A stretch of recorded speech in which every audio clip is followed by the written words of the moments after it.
And here we go. We should be live. Let me hop over here. Check.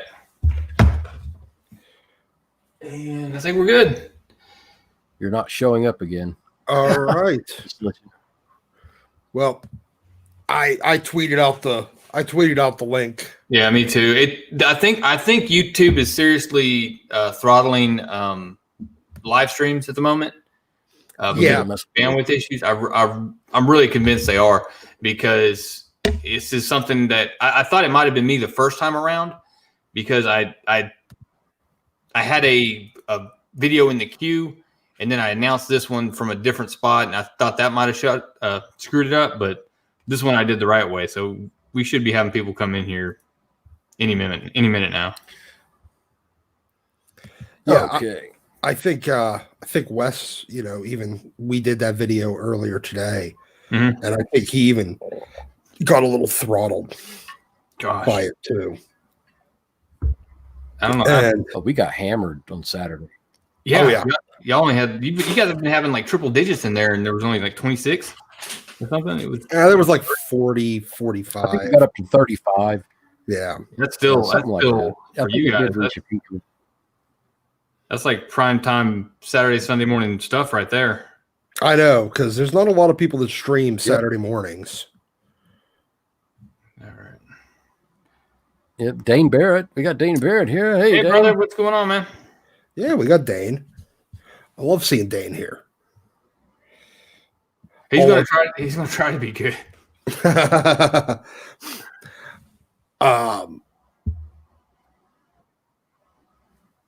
Oh, buongiorno. Okay, I was like, wait, what?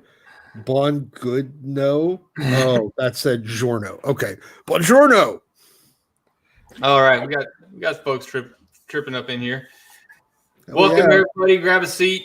We're just gonna hang out and do like we did last night. Just talk around some X-Men comics for a little bit. In particular, going to be talking Days of Future Past. Not only the book itself, but talking some other things that came out of this comic book all the way back from 1980. So, of course, we got Doc with us. What up, everybody? And the infamous Pele. What's up? I hope everybody's having a great night. We're going to talk about some Days of Future Past and all the incarnations and what it meant to comics at the time. Yeah, he's definitely the one with the radio voice. That's definitely him. Yeah, so that was my sister-in-law made the comment that from the stream last night that one of the other guys on there, definitely not me, had a radio voice, and I think me and Doc agree where that is. Yeah, that's definitely Pele. It's definitely not me. I got a face for radio and a how voice. Are you guys doing this evening?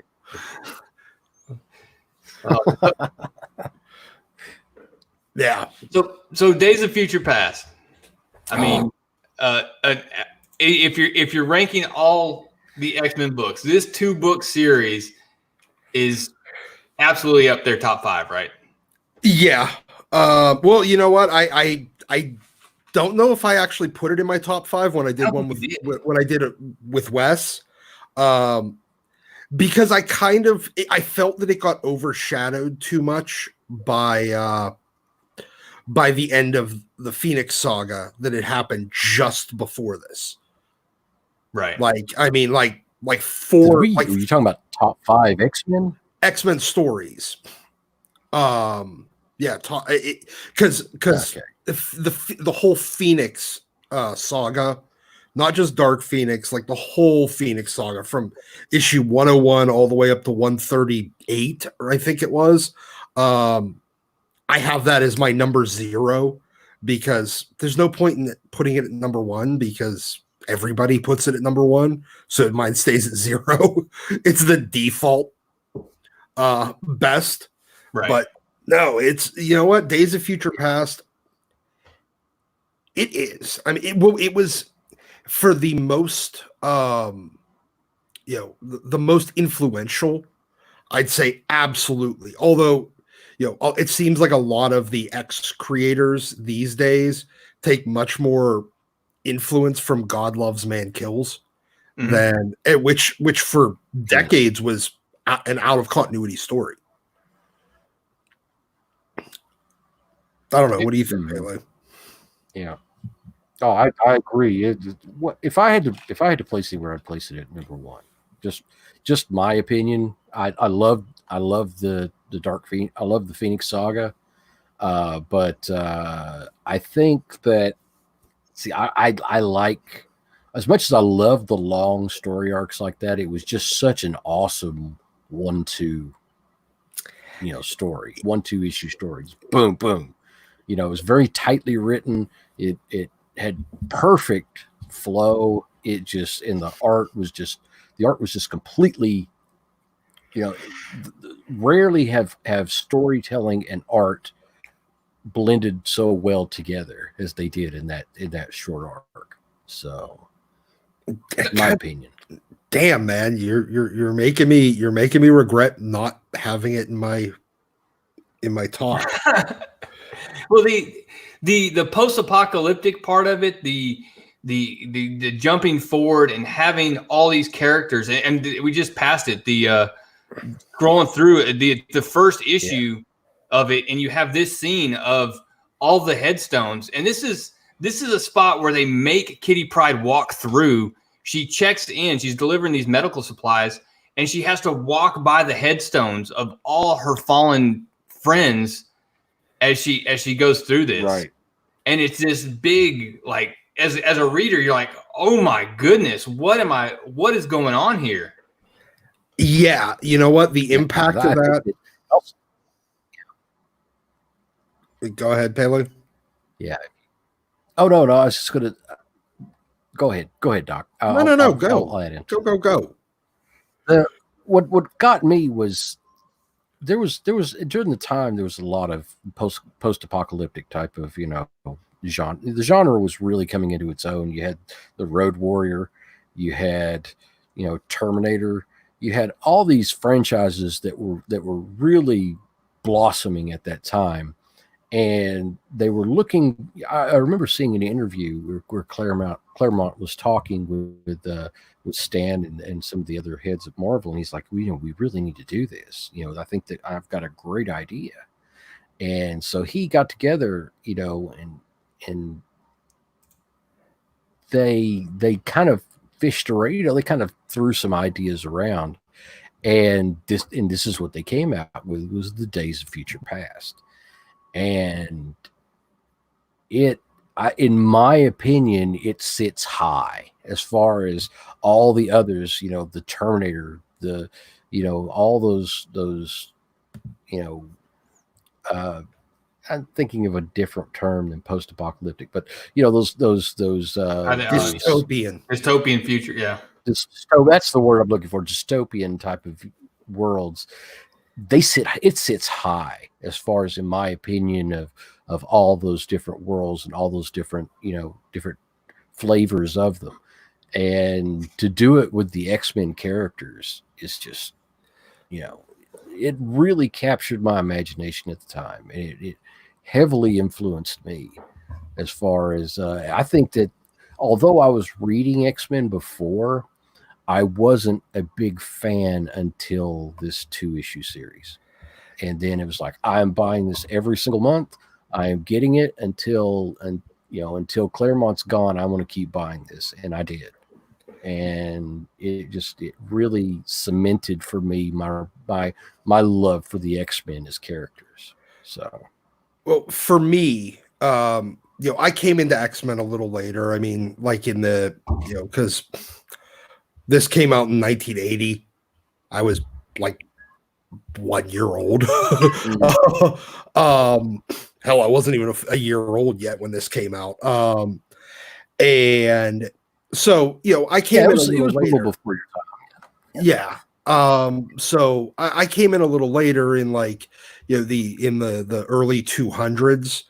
But when I went back and read this for the first time, I realized why it was so important.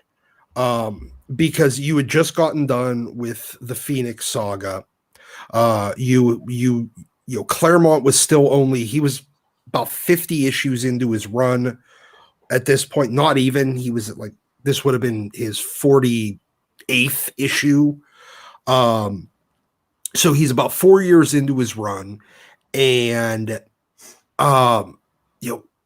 he was kind of establishing stakes that whole time, including with Jean and the Phoenix, but for the future of mutant kind and actually making you feel invested in the plight and the struggle of mutants as a minority race.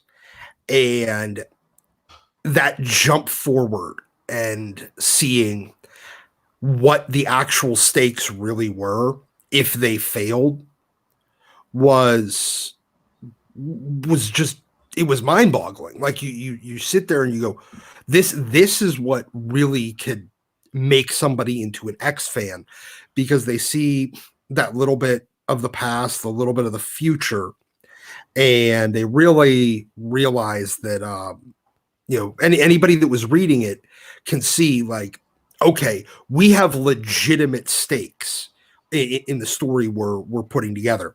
With if these X-Men, if these heroes for mutants, and aren't successful in fulfilling Xavier's dream, it's the end of everything. Because you even see in that graveyard, Ben Grimm and Reed Richards tombstones in there too. Right. So it's gonna go bad, and it's gonna go really bad. And so setting up those kind of stakes can make people from you actually that's a big deal. And nobody had ever really done that where it shows what happens if the heroes fail, like, decades from now. And just you can really identify with them, and it really makes you go, oh, that's what I'm getting into. All right, now it seems important. It seems like it matters, and that's a great way to get people up there. Get people to jump on board even more than who had jumped on board for the Phoenix Saga. So both of y'all talking about the first time you read it, and I'm kind of jealous because I'm the same age you are, Doc, and I actually saw the X-Men animated version of this before I read the comic book. So I had this different take on it, but I mean, when I did finally read it, I mean, it's still, even though I'd seen that version of it, the book version was so above and beyond it, and the way it was presented, it was, I mean, and it's Claremont writing, so you sit down with 2 books and it's going to take you 45 minutes to read it.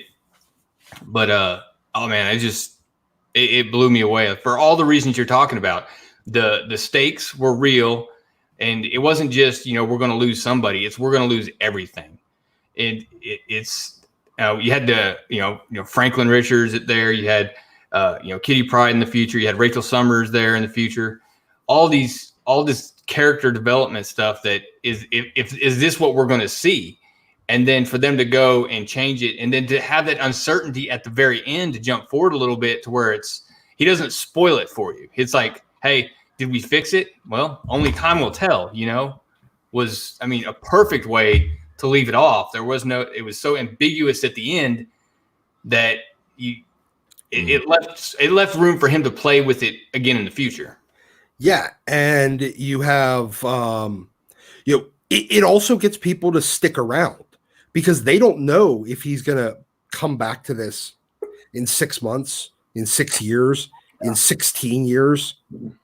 They didn't know, and they wanted to find out. They wanted to get to that future to find out whether or not that future actually happens. Yeah. And Perch has influence today. Hey, Perch, how are you? Hey there. Sorry for being a few minutes late. Oh, no worries, brother. Yeah. We're getting everybody in here slowly but surely. Good. YouTube is actively, I think, throttling people's streams right now because it is not showing up on my other account. It's not showing up as a live feed right now. So. Yeah, I think there's a lot of that going on. I think a lot of companies, Zoom's doing the same. There's people don't know how to handle this increased tax on the bandwidth, unfortunately. But, we'll get through it. They'll figure it all out, I'm sure. But we got Dane Barrett in the chat. We got Zach Efron. We got Eric Breen, of course, Team Milky Way here representing. We can't all be right. So, a solid group of people. Yeah. But yeah, we were just talking about our initial impact when we read as our first time we read I almost said Dawn of X, Days of Future Past. What was your experience with it, Perch? No, it was powerful. I mean, that whole era. Right before that, you had the Dark Phoenix saga. You had, this was X-Men. For a lot of people, I think this was its peak. You had Claremont, you had Byrne, you had just amazing stuff. I'm looking at an old. This is a really old trade paperback. I can tell because it was $8.95, which is insane at this point. Which it has the entire Dark Phoenix saga, and it's got so it's right before Days of Future Past. But this storytelling was incredible for a lot of people. This is the pinnacle of comics. Oh yeah. Oh, I know. If you ask Liefeld. Well, yeah. Sure. But whether anybody will admit it or not, a lot of the guys in the 90s who came along, and Jim Lee's admitted it, and rightfully so. Brett Booth did as well. This was the era that spawned a ton of artists and creators. This is what got people into comics. This is what got people inspired to want to be in comics. This was a powerful, powerful era and powerful story. Absolutely. It was. Unfortunately, this is one I still don't own a physical copy of. I have a digital copy of it, but I don't have a physical copy of it yet. Well, I was going to get into that. X-Men 141, the first part of Days of Future Past. If you're fortunate enough to find a 9.8, you're doing really well because right now the fair market value is $350. 9.4s are $120, and 142 though is less expensive and about half of that. So it's still not cheap. About $65 for a 9.4. One for number 142. But 141. That's I bought mine new right off the stand, and that was about a year after I started buying comics. Started buying my own new comics. So that was quite a time. That was I wish I'd bought more comics at that time. I was buying like 4 or 5 different titles a month. I just really is kind of restricted because I just didn't have a lot of money. I had to mow yards for money, so it was like when you're only making $5-6 a week, 50-cent comic is a lot. So. Yeah, absolutely. But so we were also going to talk, kind of that first experience with it, talk through the storyline a little bit. We've done that a little bit, but we also wanted to talk some of the other media that came out of this and kind of the who did it better. So there are two main versions of this out there. One would be the, of course, Days of Future Past movie, heavily featuring Wolverine as the one who travels back through time rather than Kitty Pryde. And then there's the X-Men animated version of this with Bishop as the one that travels back through time. Yeah. So who's up first? Who did it better? Of those two picks. Go ahead, Doc. I give the absolute best way was the book, but yeah, as far as knockoffs, I'm going to go ahead and say it was the animated series because at least the impact it had on me at the time, it was I'd read the comic and watching it in watching it in the series. Of course, back then I was a snotty-nosed little kid, so I'm going, no, it's not right. That's Bishop doesn't do that. Kitty does that. But sorry. But then I got, as I got older, stuff like that, I really appreciated it a lot more. I enjoyed it more than I did when I was younger.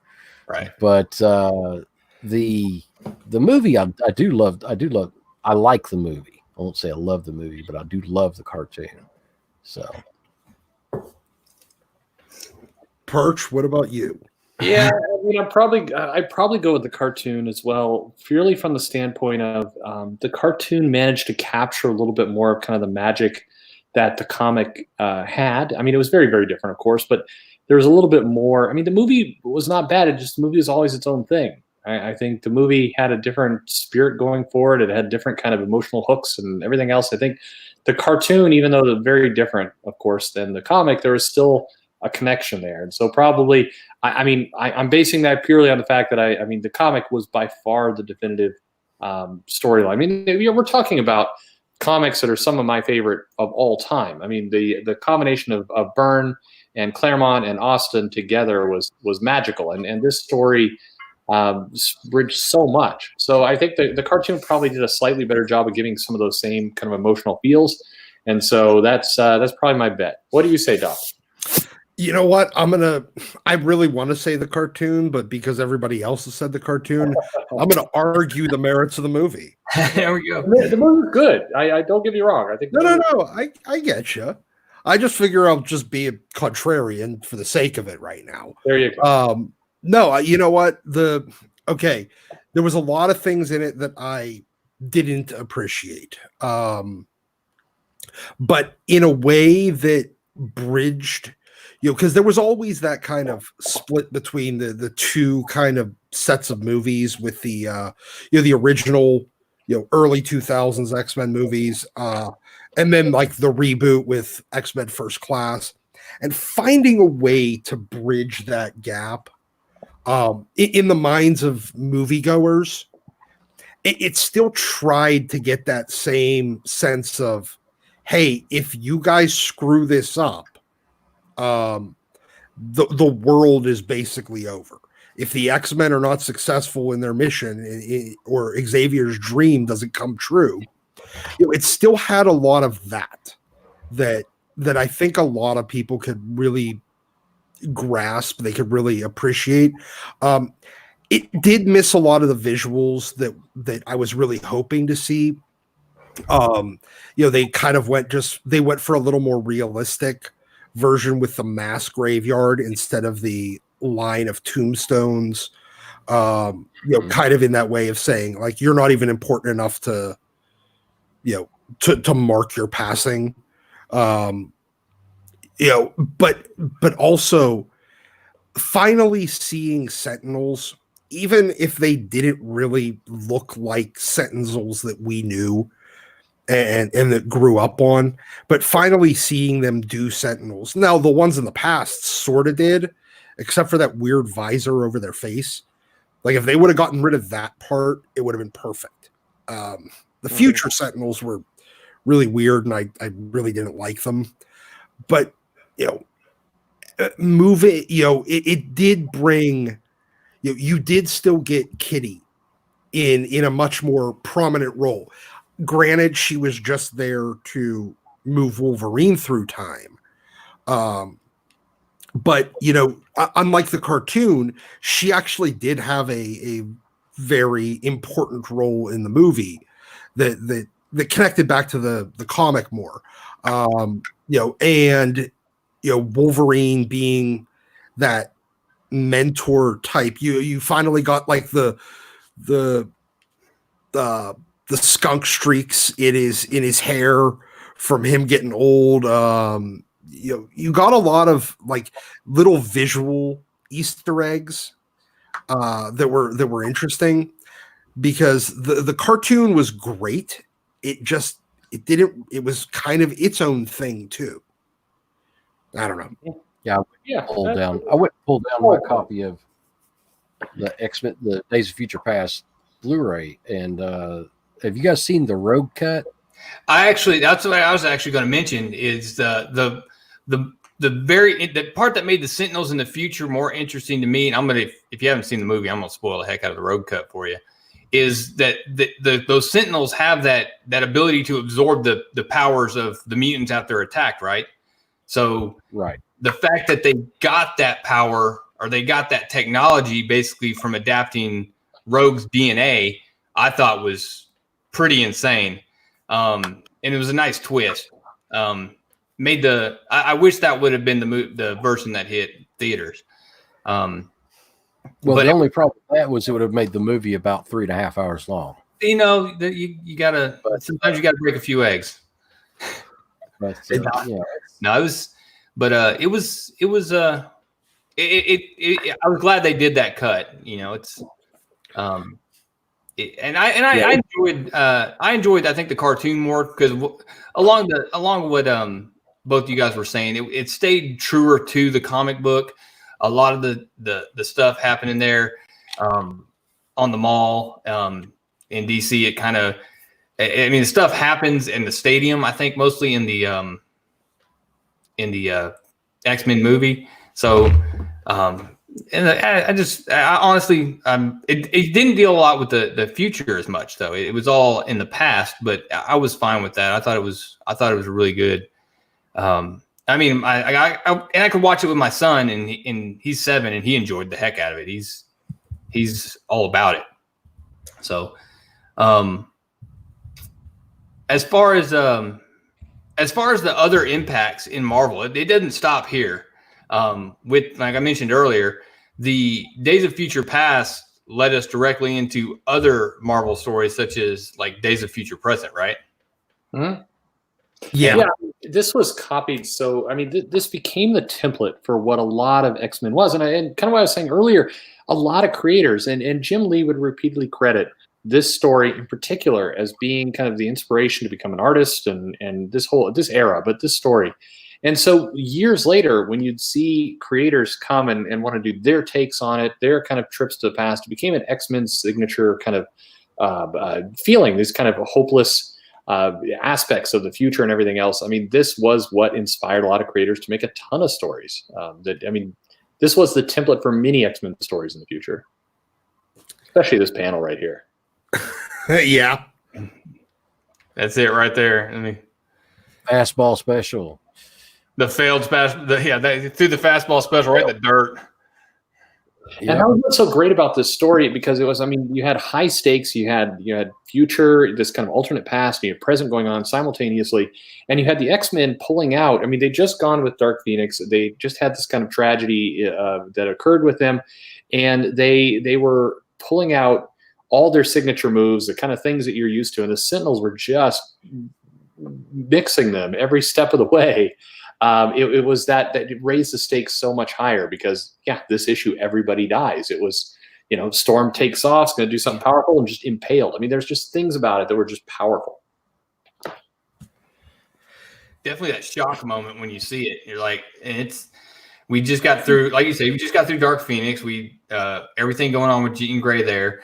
And then for this to happen on the back end of it, especially that first issue, and then to pick up this other one where, I could see that. Like I said, I was 1, so I wasn't picking up off the shelf, but it's just stunning. If you just look at John Byrne's artwork,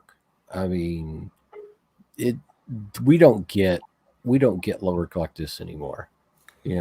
Comics just do not have this sense of action, this type of drama involved, with the way the panels were drawn, just the way the characters are drawn, how they interact. It's not the same anymore. And, whether it's the use of 3D models or, the shortcuts that are being taken, it's just not the same. Look at that right there. It's all that. It's action. You can see the motion. You can sit there and get lost in it and stare at it and feel what's going on. It's good art. Absolutely.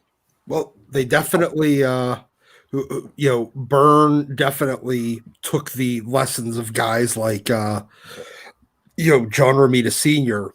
to heart with, how to almost this is how to draw Marvel or comics the Marvel way before how to draw comics the Marvel way existed. And Jim Steranko. Yeah, Steranko as well. Just seeing those 3 Nightcrawlers, it manages to convey that Nightcrawler was just jumping and he did it multiply by 3. Yeah, sure. Yeah. Hey, everybody. Yeah. Lance is joining us. What's up, Lance? Hey, how's it going, Stacks? Everybody. Hey, Lance. What up, Lance? I just kind of thought it'd be fun to pop in and see what you guys were talking about, and I was just being edified of some X-Men greatness. So don't let me interrupt. Keep going. Cool. All right. So, what were some of the stories that came out of this, Doc? Some of the bigger ones. Well, you know what? The one that obviously, you have like Days of Future Present. You have Days of Future something else. Days of Future Present Past Participle, which was a joking version that was done in, I think, Alpha Flight. It was like a spoof. But the big one that I don't think a lot of people connect to it is Marvel Civil War is almost exactly built around the concept that led up to Days of Future Past. It was a registration act, except for this time it wasn't limited to just mutants. Supers. You had some on, you had people like Iron Man and Tony claiming, I'm a futurist, and if we don't register, this is how it goes, and basically, kind of hinted at a dystopian future in the same way that this was. But they borrowed extensively from Days of Future Past, at least the premise of it, in order to do Civil War, and even with a even the inciting incident with the New Warriors is basically the same as the with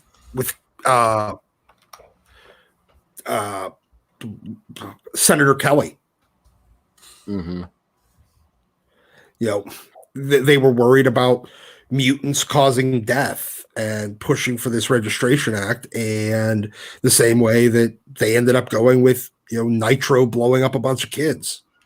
There was a precursor issue in Captain America by Grunwald where Captain America has to lock down Tony's armor. I think it was an annual in like the 80s, and he locks his armor up and has to walk by him and steal tech from Tony and then leave. And there's a part where Tony's looking at him, but he doesn't say anything through the armor, and their eyes lock together, and they've spent decades on the same team. And it says like, and Cap knows it will never be the same.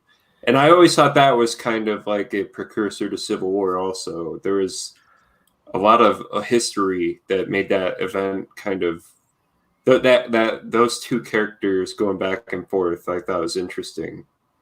Mm-hmm. Yeah, and in the movie also, the Civil War, they went the same way. Just following a lot of the same beats.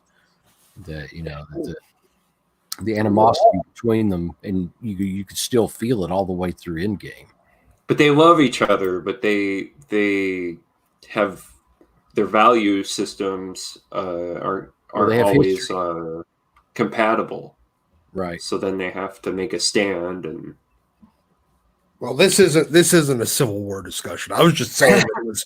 No, sorry. Civil War definitely it has some origins here, but I think we're all forgetting Outlawed. I mean, how can we not forget Outlawed, which definitely is the spiritual successor to Days of Future Past? I mean, every part of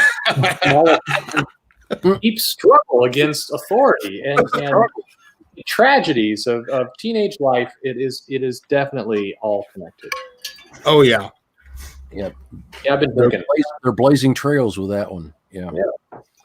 Well, in all seriousness, I mean, I think that you couldn't have what Jonathan Hickman has pulled off in the new X-Men without this particular story, because the whole, if you look at Hickman and you kind of take a step back, the whole concept was that the mutants are destined to fail, that their future is doomed, and they have to rage against it. And there's this dynamic of what we do in the present is going to impact the future.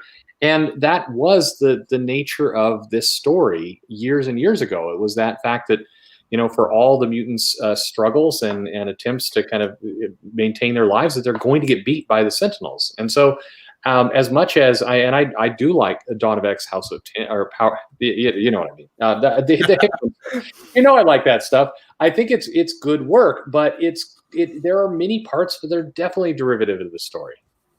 Yeah. Well, I mean, that's part of it is, one of her past lives. So, it's this story is one of, Moira's past lives. So, and she keeps seeing, every single time, something wrong happens, Sentinels kill them. Something wrong happens, Sentinels kill them. But there would be all that without this template. There's such a great lesson. I mean, but as a kid, I remember reading this, and one of the things I took away from this, and it's stuck with me my life and with what I do, and this is going to sound super stupid, but it's this idea that you fight for what's right, you fight for what's important to you, even if it's a losing battle, because it doesn't, and that was what the X-Men were up to. They realized that their future was definitely in a lot of jeopardy, and that. Or in the future, but they still believed in their mission and their core values, and they were not going to just kind of roll over and take the easy road out, even if it meant their death. And I think as a kid, I remember reading this thinking, this is powerful stuff. This is what heroism is. It's what you're supposed to do. You're supposed to fight the good fight, no matter what. And I think there's a lot of comics that have taken by this, but this is a powerful story. Absolutely, you hit the nail on the head about heroism, because that's how I feel. Like any comic book that has that hero that he can't win, but he gets up and fights anyways, and walks into those no win odds, and even if they fail, they know they're going to stand by those values they hold dear. That gets me every time. That is a hero. And by the way, I think that's why a lot of comics today, why there is a bit of a disconnect there, because there are very few of those unstoppable. Writers are afraid to let heroes go up against unstoppable odds now. There has to be an out. There has to be a joke. There has to be. It's like, it's not that serious. We don't want to really raise the stakes too high. But in turn, they've taken away the hero. Well, that and we're deconstructing everybody to the point that it's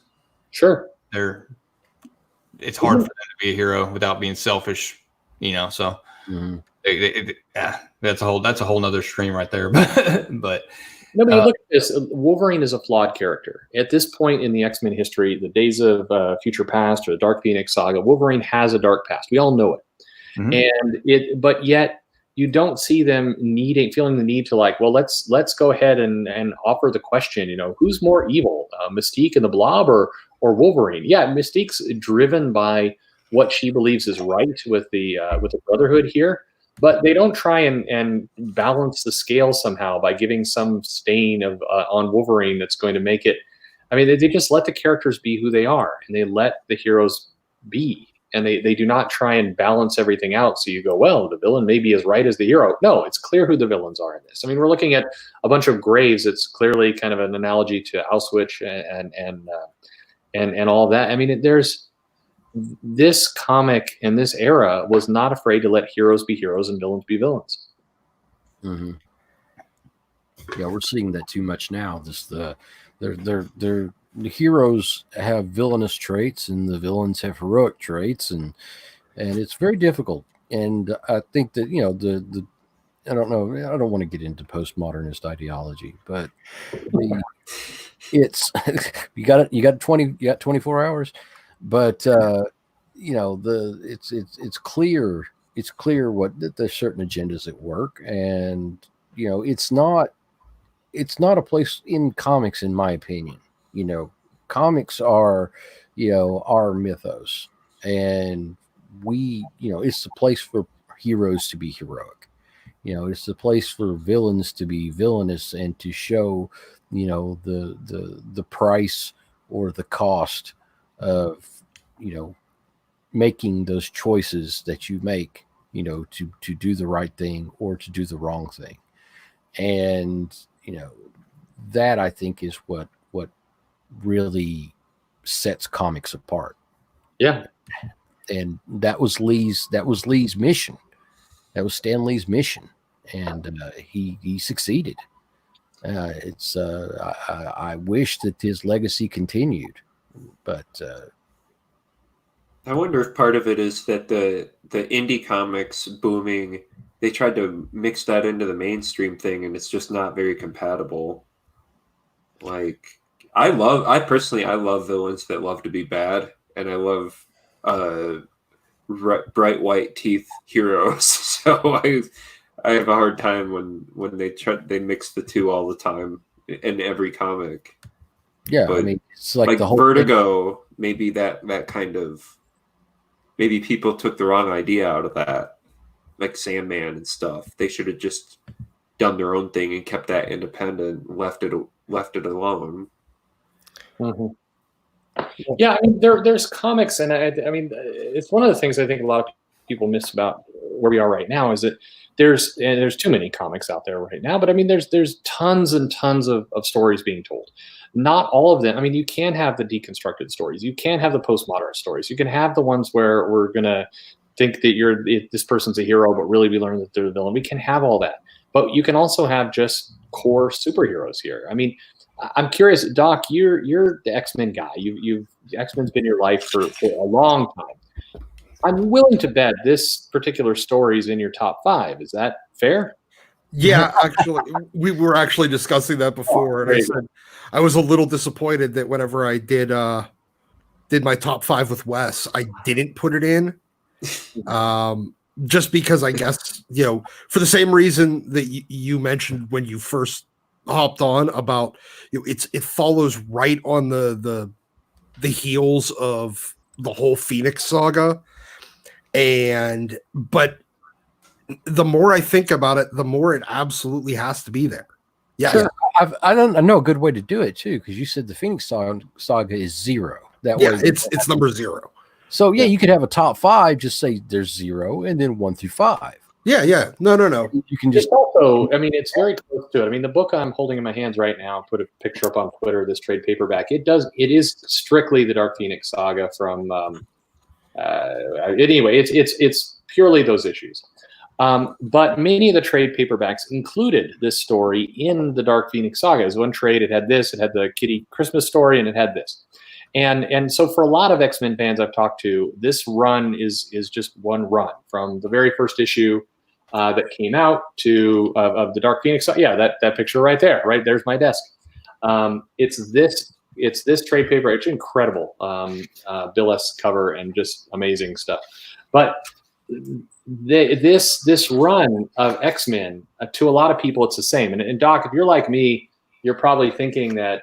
I mean, to me, I equate the two. I always think Dark Phoenix saga, and then it blends right into this. It's one narrative because it does. Because it really is. Yeah.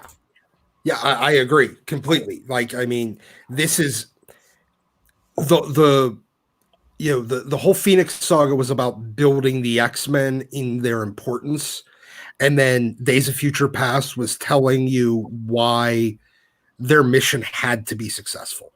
Mm-hmm. It is. It's were low.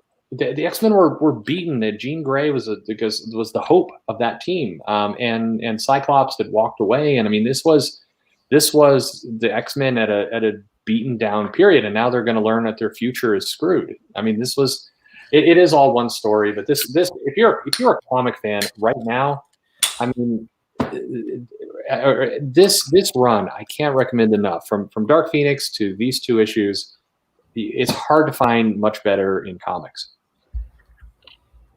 Yeah, I can't count how many times I've recommended.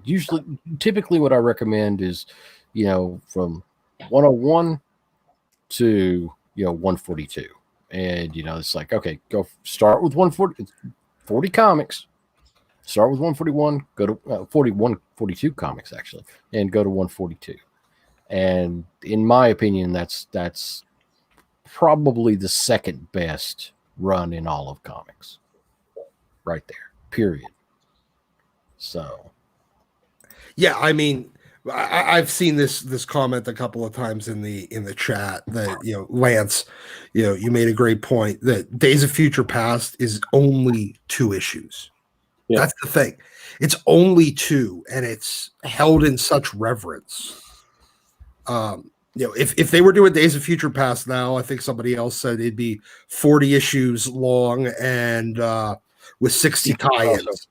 Yeah. And yeah, but this it's a reminder that you can make a story that's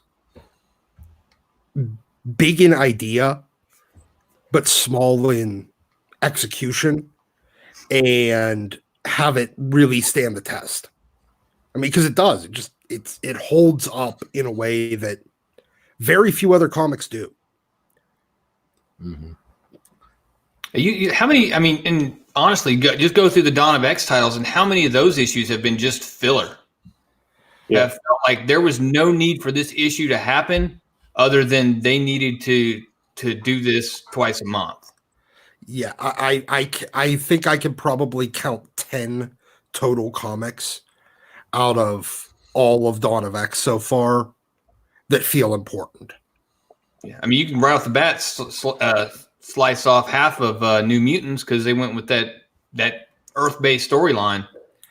Yeah, and even that, you know, I'd say probably 2 issues of New Mutants, the last 3 or 4 issues of X-Men, and the first 4 issues of 4 or 5 issues of X-Force. Mm-hmm. That's it. Yeah, everything else is kind of been. Now I'm this. I did read X-Men 9. Nala was asking about that earlier, and it was good. I liked it. I don't want to spoil it because you haven't got to read it yet, have you, Doc? No. Okay, it was good. I liked it. Well, there's some good issues out there, Dawn of X, but it is. I mean, I read Hellions earlier today. I just, you know, you kind of blink at that a few times. The problem is we're in a holding pattern, and a lot of people have been noticing that the comment is, well, when are we going to get to like the second chapter? Because the first chapter was House of X, and we got this future, and then Moira's disappeared, and now it's kind of like when you watch network TV and you have the season format and you had the fall opening and we put a bunch of plot lines out and everybody got excited and that's the ratings period and we're introducing some things. And then you go into like 2 months of just random kind of monster of the week episodes, filler. And so we're waiting for February sweeps at this point. So when is the second act coming? It's not going to be a Sword of Tin or whatever. It's going to be some point in the future where we're going to get around to let's let the other shoe drop. But the amount of filler is just extreme. I mean, there's some good issues in there, but it defeats you.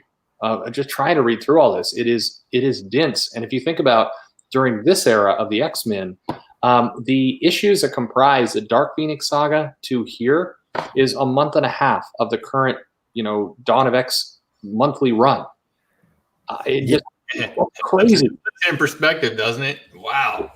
It does. And I mean, and worse, I mean, if you look at the cover prices you're looking at right here, the Dark Phoenix saga, I think, cost as much as like an issue. Isn't that wild? Yeah. And I mean, inflation and all that. I mean, yes, we get it. But still, if you think about it, it's like the amount of, and I like Hickman. I like what's happened. I do think he came in and saved the X-Men from a dark period. But there's just so much filler. And, you know, when are we like, how long do we have to wait before we get to the second act where things get interesting again? Is it another 6 months because of the virus? Are we waiting 10 months? I mean, good Lord, how much longer and how much filler are we going to have to consume before we get to that next act? And then we kind of realize a lot of the stuff we consume really doesn't matter. Yeah. You know, I have a feeling that a great lot of it is stuff that just has no purpose whatsoever in the story. So, yeah, as I said, I think I can count about 10 total issues that really matter. And if they would have pared it down to that, honestly, I think you would have had 10 amazing issues of comics. You could have just done it under one banner instead of 7 different titles. Yeah.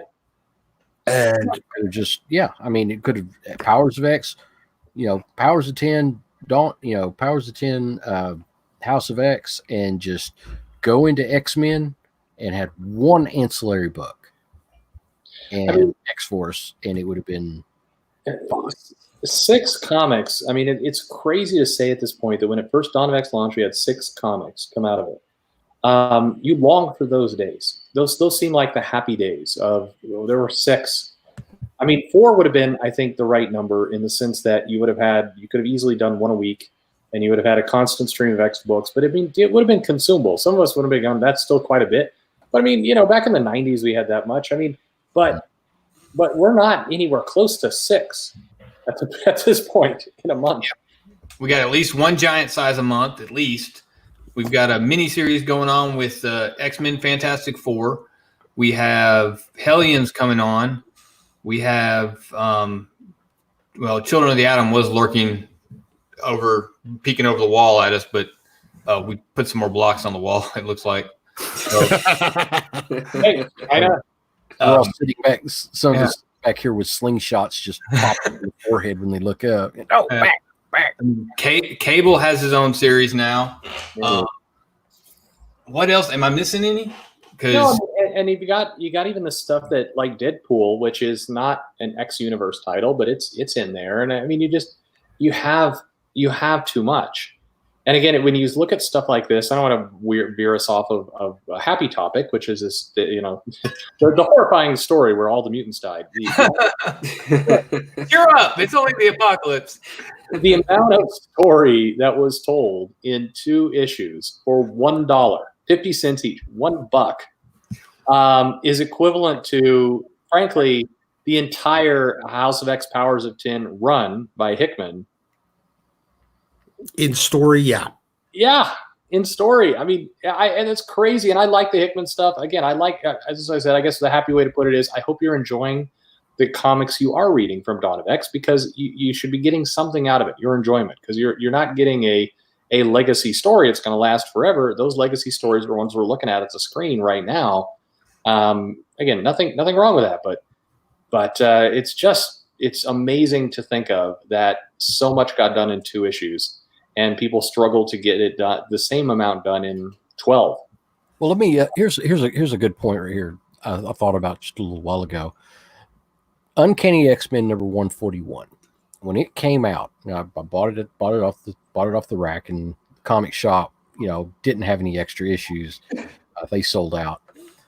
Within 2 years, that book was selling at $20, and we're talking about 1983. It was selling at $20. It went to $30 to $40 by 85, 86. And that was, I mean, unheard of. That was practically unheard of at that time for book. Oh, that book isn't even 5 years old. How is it worth more than even cover price? That was the thinking at the time. And it was one of the first books those two comics were 2 of the first comics to break into that hyper value type of mode so quickly after their publication. So it's something to think about, and today, I mean, we have speculator books and stuff like that, but how many of the books even counting House of X Powers of 10, how many of them are going to be worth, $20, $30, $40 5 years from now? All of them, because I got all of them. Yeah. Probably not. No. I think they're already going, a lot of them are already going for $1 if they're not. Well, the problem with House of X and Powers of X is that the covers were all shit, and then they were all double sized, and the hardcover was like such a better deal to just buy the hardcover. So like the different options of buying stuff was different than the 80s. So like I personally don't even want to have the 12 issues because most of them are just like there's a bunch of filler and there's like I'd rather just get the one hardcover when it's like gets a remainder mark. Once it gets the $30, get it that way. Like, there's no key issues in that, is there? Yeah, issue number 2. Yeah. Okay. There is. Your reveal. To me, it needs to be all like in the same set, kind of. It's almost like having a key issue of Watchmen doesn't really help to have this is the one, but to each their own. But it's like what Perch was saying. If you're enjoying what you're reading right now, that's what matters. If it's giving you entertainment, that's what matters. These are not investment books. These not by any stretch to the imagination. They're entertainment books. And as long as you're being entertained, the problem is so many people aren't being entertained by the filler. So, well, I just, if anybody's watching this later and they're looking at these comics, I hope you've read these. If you haven't, you need to. If you're not an X-Men fan, you should read these. It may make you an X-Men fan. You may also be very bewildered by what you're reading here compared to what you may be used to today, because this was a very different time. This was a world where, superheroes were. I mean, this was dangerous for heroes. This was not the happy ending story, and it was truthful advertising too. In this issue, everybody dies, so they gave you what they delivered. I mean, that one cover alone of 141 has been parodied like so many times, and it's. These stories are classics. So if you haven't read these, you owe it to yourself to go find it, pick it up, especially if you're now locked in your home. This is, nothing is better than reading about a worse apocalypse than the one you're currently living. So give it a try. I mean, Marvel Unlimited, you get 1 week of free Marvel Unlimited. You don't have to go anywhere, and you can read these stories for free. Yeah, exactly. Why wouldn't you do that? Absolutely. Yeah, seriously, if for no other reason than to experience reading them for the first time, if you haven't read them, just do it. Yeah, you got to do it. And you can take your time, and it's Claremont writing, so it can take 30, 45 minutes easy. You'll enjoy it. Exactly. Every single person I've talked to who's any kind of, I'd say, either longer term person in the industry or quality person. You can talk to Brian Edward Hill. What comic does he remember? It's this one. What does Brett Booth remember? It's this one. They all remember these books. This is the template for a lot of creators. And the only time I get really worried is when I ask a creator like, so what are your favorite books? And this doesn't come up. And sometimes they'll say, well, what about those? Like, I've never read those. It's like, ooh, you shouldn't be writing for Marvel right now. I love Squirrel Girl. Yeah, I love Marvel. No, I mean, comments. I mean, you'd be surprised how many editors, people you talk to. You go to a con and you say, so what have you read? And you're like, have you read The Days of Future Past? No, I haven't gotten around to it. I've always meant to. They're like, oh, well, what have you read? Well, Scott Pilgrim is real big on it. I'm like, okay, that's cool. You can like whatever you like, but you are now an editor for the Avengers. Yes. You need to read Days of Future Past. Come on. That's like, it's like going to work for Microsoft and saying, I don't like PCs. I've only used a Mac and I don't really know what PCs are. I mean, come on. No, it would be more like I going to work for Microsoft and the last thing they ever did was play Pong on an Atari. Sure, or you work for McDonald's and you're a vegan. I mean, there's things you can't work for companies doing superhero books and not have read this one. And it's just it is amazing. I'm also fascinated by people who come into this issue very late. And so they've read all the cheap imitations of this, and they're like, "Oh, this is a much better version of that Squirrel Girl story." It's like, no shit. Who do you think they copied? Yeah. So Squirrel Girl did it better, crowd. Yeah, it's painful to do, but I mean, everybody copied this story, and so this is such cool stuff. I read a copy of this before I read it. Jason Aaron did a story called "Tomorrow Dies Today." Yeah, and that is a straight up redux of this. 5 or 6 issues, not 2. Just thought I'd throw that out there. Mm-hmm. Yeah, that's Jason Aaron. He's kids to do that. It's like God of Thunder Thor: God of Thunder. I love certain issues in that series, but my God, there's others that are just like, this didn't need to exist. What are you doing here? Jason Aaron is like Brian Bendis. Why do it once when you can do it 17 times for 38 times the price? Exactly. I remembered. I'll jump here in a minute and leave you guys to a little bit, but they need to put the daughters to bed. Although it's reminding me, I need to read my daughters these stories. I'll do a review of it. It'll be hilarious to see their reaction at 6, what they think of these characters getting killed. But I every now and then, I see creators bag on Chris Claremont because it's very popular right now for creators to bag on Claremont. And I think I remember, not recently, all time blurs together, but Eric Larson was making a kind of a slight. Well, Claremont was so decompressed he couldn't do anything in a short amount of time. Here's 2 issues that accomplish an amazing amount from Claremont, the guy that a lot of people bag on for being really wordy and rambly, and in comparison to literally any comic art that's out today, that can't get even a fraction of this done in 6 issues. I mean, it's crazy to me. Yeah, the people who don't complain about Claremont are the people that actually read comics. Yeah. My wife, when I wanted her to read these, and she liked some of the X-Men stuff from the newer X-Men, and like, well, you really need to read Days of Future Past because we just got through watching the movie. And I said, it pales in comparison to the comics. So I got 41 and 40, 141, 142, the original copies, my copies. And I said, here, read these, get back with me, see what you think. And she sat down, and these probably take, 30 minutes a piece to read them? Yeah, 20, 30. 20 to 30 minutes a piece. And she came back to me an hour and a half later, and she'd been crying. She's very sensitive. I mean, she's a woman, but she's just very sensitive also. And she's just like, she's like, wow, this is, I understand this. I understand the X-Men so much better now.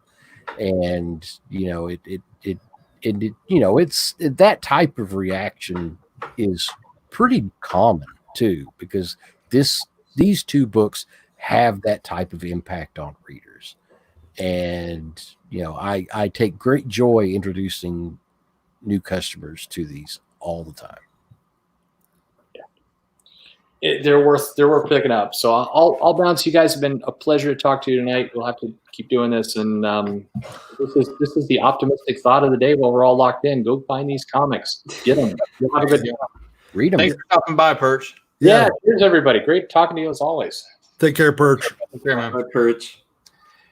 Yeah, seriously. Anybody got any closing thoughts before we break contact for the evening? I was just going to say eBay's your friend on this one. Yeah. Yeah, it's a good time to buy too because the market's kind of suppressed.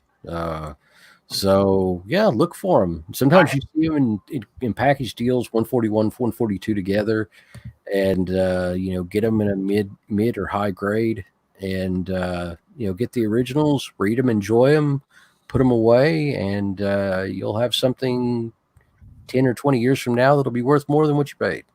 I had a couple of I had both comics in my hand, and then I started looking at them, and somebody had done a trim job on them on the top so bad where you can see in the picture where it's got the green tab and the blue tab over each of them. It was completely shaved all the way down to the numbers. Oh, down to the 50-cent thing. I was like, I was like, did you guys see how bad this is? You guys cannot sell this for what you're asking. Can't do it. And they took it down off the wall, and they basically gave them away, I think. They may have put them back up after I left. I don't know, but they took them back then. But every time we put these up, I sell them side by side. We put them up on the wall side by side. Almost always sell together. Yeah.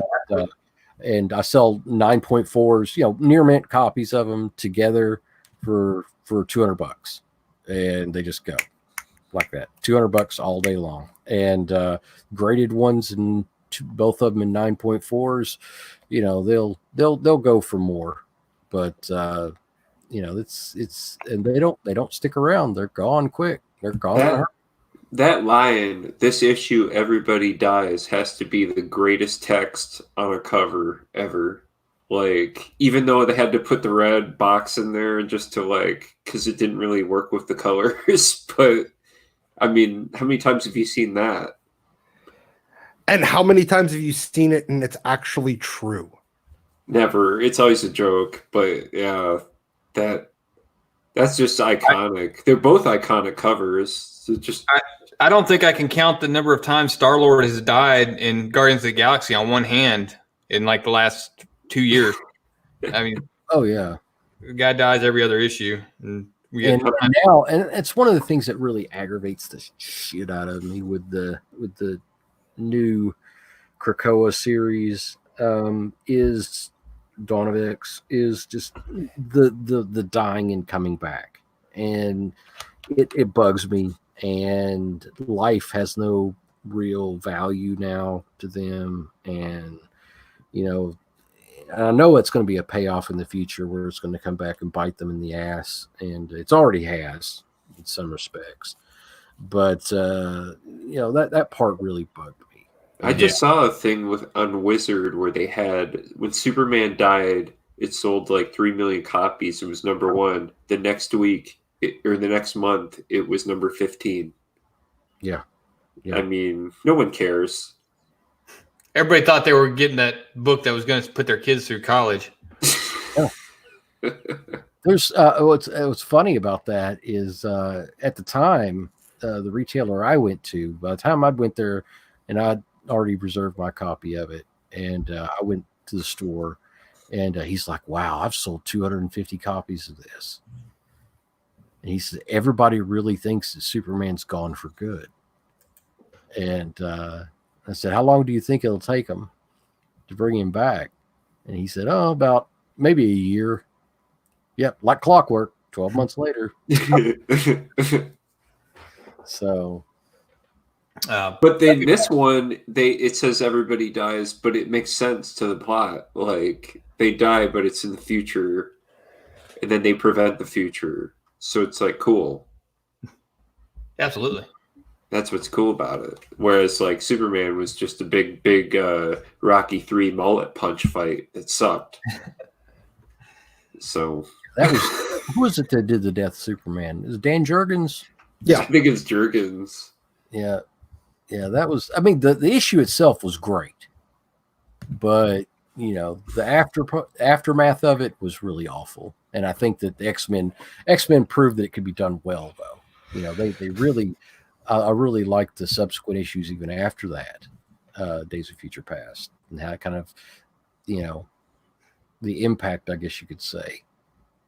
It was like there was kind of like a reverberating effect, even though memories weren't there to, it was kind of like a different feel going forward, even in the books.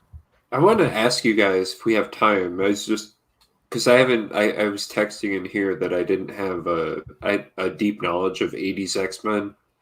With the vibe I get out of 80s X-Men, I've read this. I read 268. Is this like? It's probably like the most chaotic superhero team ever, right?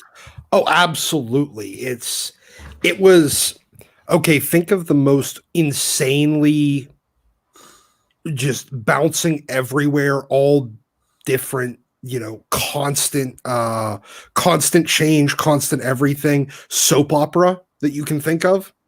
Mm-hmm. Now do it with superheroes. Yeah. And every genre of comic that you can think of, from civil rights to basic super heroics to outlaws to space pirate adventures to slice of life issues where they're just playing softball, or they never played softball, they played baseball, and then there'd be the occasional, like Kitty's. What was that one with Nightcrawler and Kitty's? Like her fairy tale, Kitty's fairy tale, Swashbuckler, where he's Nightcrawler miniseries, actually. Yeah, no. It was just that one issue. I'm talking about I'm only talking about the Kitty's Fairy Tale issue in Uncanny. But yeah, it went everywhere. This was a franchise that he figured out how to plaster onto any genre. And it felt the most full. It almost felt like a universe unto itself. Well, in a lot of ways, it did become that within Marvel. And that's one thing. And one of the things I constantly see in the comments for Dawn of X stuff now is like, well, the humans never helped out the mutants, and where were all these heroes the whole time? They never helped on anything. It's like, well, they kind of had, it kind of stink of all the X-Men books. The, Captain America and the Avengers kept showing up and saving them every time, wouldn't it? Well, yes and no. The fact is, and Uncanny Avengers did a halfway decent job of this under Remender, talking about how and like Alex, Havoc, like basically scolds Captain America about you were never there for us at all, ever. You never gave any shits about mutant kind. It's true. And he was just like, well, yeah, I guess you're kind of right. As far as what you were talking about, how each episode, each issue is different, and how they all have different themes and stuff like that. One issue you talked about before, which I had to go back and read, which was 186, Life Death. Yeah, that's a great one. I've read that. I hadn't read it since I was a little kid, and I went back and read it, and it has much more of an impact that I'm older, and it's about forgiveness and moving on, and evolving your life and adjusting to the unfortunate circumstances, coping with loss. It's really the fact that they did it in a comic book, like a superhero comic. This is something that you normally see out of, that you'd see much more in little slice of life type, indie stuff, but they're doing it with the X-Men in a way that still felt like the X-Men. Yeah. I almost picked that up Tuesday and didn't. I may have to go back and grab it. The hardcover's got Life, Death 1 and 2, and that's reasonably priced online. I've seen it floating around for $10. Okay. There was supposed to be a Life, Death 3. The sequels I kind of read them both in that same hardcover, so I have a hard time differentiating between the two. But which one has like Forge and in it? Is that the second one? No, both of them. Forge is in both of them. Okay. Oh, I always loved Forge, and I thought that was a great story because it was just kind of like. Well, that was where the forgiveness part of it came in, because it starts with Aurora being at Forge's place in Dallas, and this is like she's recovering there after she's lost her powers because of Forge's device that was designed to remove Rogue's powers. Right. And he missed, and he hit Storm. And her whole power, her whole personality was kind of wrapped up in her powers. Everything from, like her whole goddess, she was a goddess, she was a princess, she was a mutant, she was a superhero, and it was all wrapped up in her powers, and her learning to cope with the loss of them and forgive the man who took them away from her at the same time was just really it was deep. Yeah. It was very important. It was I think that during that time, we kind of look at reflections of when particular comics are written and what's going on at that time. And I think a lot of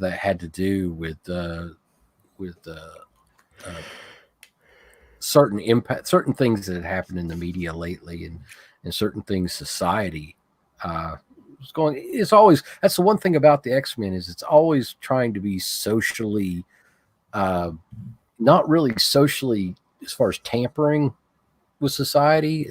In those times it wasn't, and it always tried to kind of explain society through the exploits of the X-Men. And whereas nowadays comics try to influence society and try to change people's minds. So yeah, and another thing I thought was interesting about that story was the amazing, because Forge is like a technical just, he's unmatched in his power to create things. So he has like the coolest house ever. When you see the stairs that don't, like, you wonder how the stairs even work or how they're connected, and like looking at the architecture Barry Windsor Smith drew in there. I could always go over those pages again and again and try to figure out what he was thinking. Yeah. Barry Windsor Smith with Claremont was every issue that he did with Claremont. I'm of the opinion is a complete masterpiece. They should have just backed up a Brinks truck to tried to keep his artistic craziness at bay a little longer. Maybe just one more year. Barry, give us 12 issues. Just here's $1 zillion. Now hold on. I really liked a lot of people poo-pooed on X-Men 205 and those particular books because it's kind of crazy and busy and all over the place, but I really liked those books. I love issue 205. That's the one with the little kid robot thing? No, that's the one with Green. that's hanging in the wires, or the that would have been Celia Markham hanging from wires while she's being built by the Reavers. Early Death Strike. But it's the one where Wolverine's getting chased through a blizzard by the Reavers, and Katie Powers from Power That's Pack. Barry Windsor Smith did the interiors, right? Yeah. That's a great issue. I've read that. I just made the comment because I've heard a lot of people crap on it because they don't really get the artwork, in my opinion. It fits with what the story was being told. So it may not be aesthetically what you would want to see in every comic, but it fit really well with that issue. Okay, maybe for an X-Men reader, not every month, but his stuff, everything he did on X-Men was great. The covers and the single issues usually probably fetch a higher price, I would be sure. Absolutely did it. Well, the problem with trying to get a guy like Barry Windsor Smith to do like an Uncanny monthly is he just wasn't fast enough.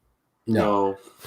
Not even on Conan. I was reading through the Conan omnibus, and there's 3 fill-ins on his 24-issue run because he couldn't hit a deadline or something got lost in the mail. So they said, quotes. Straight to the mail. So they reprinted Frost Giant's Daughter 5 times, I think, just to get that run together. I don't know. I always wondered if low-selling comics went back to buy every other month, that maybe that'd be better. But I don't know. I'm not a publisher. I don't know these things. But you look at Daredevil and Conan, Savage Sword of Conan, it was every other month.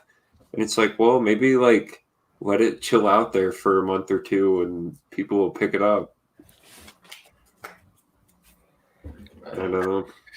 Well, guys, I think we're gonna have to break it up for the evening. I gotta get cleaned up and get ready for work tomorrow. I'm super excited about it. Yeah, I gotta crash. Really dishing it on us Wisconsinites, aren't you? Oh yeah, guys. I'm kidding.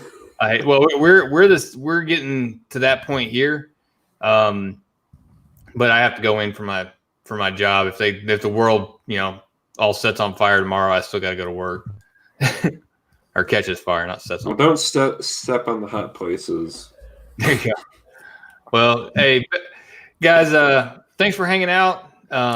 Appreciate y'all taking the time to do it. Thanks for you guys coming by, talking. Thanks for everybody in the chat.